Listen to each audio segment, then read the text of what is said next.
Hello everyone, welcome to my channel. আবার চলে এসেছি নতুন একটা ভিডিও নিয়ে অনেক দিন পর। তো আজকে আমি যাচ্ছি হচ্ছে একটু ঘুরতে। আমি আর শুভ আলিপুর জেলে যাচ্ছি, আলিপুর জেল মিউজিয়াম। আমরা আগেও একবার দুবার গিয়েছিলাম, তো আবার একবার যাচ্ছি কারণ এবারে শুনলাম নাকি অনেক কিছু আবার নতুন করেছে। তো আমরা চলে এসেছি, তারপর টিকিটটা আগে কেটে নিলাম। ভালোই ভিড় হয়েছিল।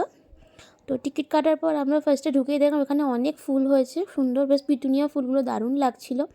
তো তারপর ভেতরে গেলাম, সামনেই আমরা দেখলাম এখানে জেলগুলো যে ছিল পরপর দেখলাম। এটা হচ্ছে নেতাজি সুভাষচন্দ্র, তোমরা দেখতেই পাচ্ছ। এই জেলের সামনে একদম দাঁড়াতে দিচ্ছিল না, তাই ভালো করে ভিডিও আমরা করতে পারিনি।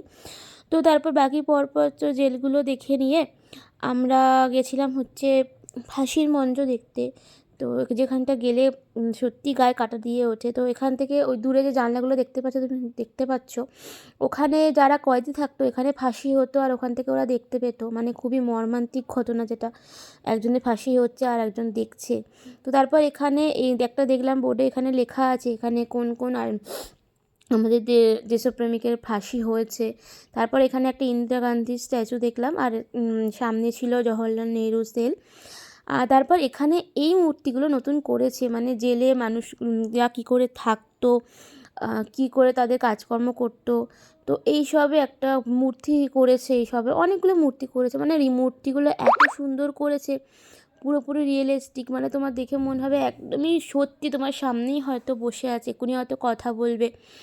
মানে কি বলবো, দেখার মতো করেছে। তোমরা যারা দেখোনি এগুলো, গিয়ে একবার দেখে এসো, তোমাদের খুব ভালো লাগবে। আর এই সামনে যে এই মূর্তিটা, এটা দেখে আমি তো সাংঘাতিক ভয় পেয়ে গেছিলাম আচমকা দেখে।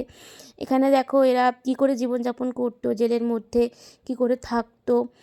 তো এগুলোই তুলে ধরার চেষ্টা করেছে। এবং যে মূর্তিগুলো বানিয়েছে সেটা আমি জানি না, বাট যে বানিয়েছে দারুণ বানিয়েছে। মানে তার হাতের কাজ এতই দারুণ, কি বলবো।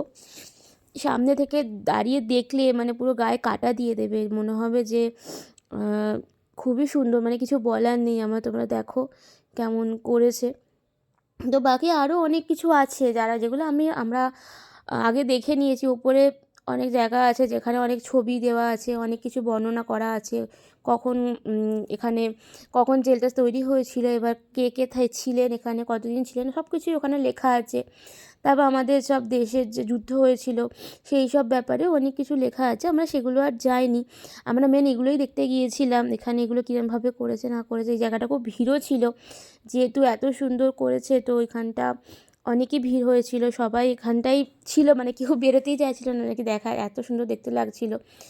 আর জেলের যেরকম পজিশন সেরকমই, ভেতর তো কিছু করেনি, সেই পুরনো দিনের মতোই হয়ে আছে। তার উপর আবার মূর্তিগুলো আর সেম ইউনিফর্ম যেরকম জেলে পরে থাকে সেরকম পরিয়ে রেখেছে, তাই জন্য দেখতে পুরোপুরি সত্যিকারে তখনকার দিনে মনে হয় সেই পৌঁছে গেছি আমি, সেরকমই মনে হচ্ছিল। এখানে দেখছো তিনজন বসে রান্না করছে। তো এখানে একটা কথার আওয়াজ হচ্ছিল, গান বাজছিল পাশে, তাই জন্য আমি আর আওয়াজটা দিতে পারলাম না, কারণ গানটার জন্য আবার প্রবলেম হয়ে যাবে।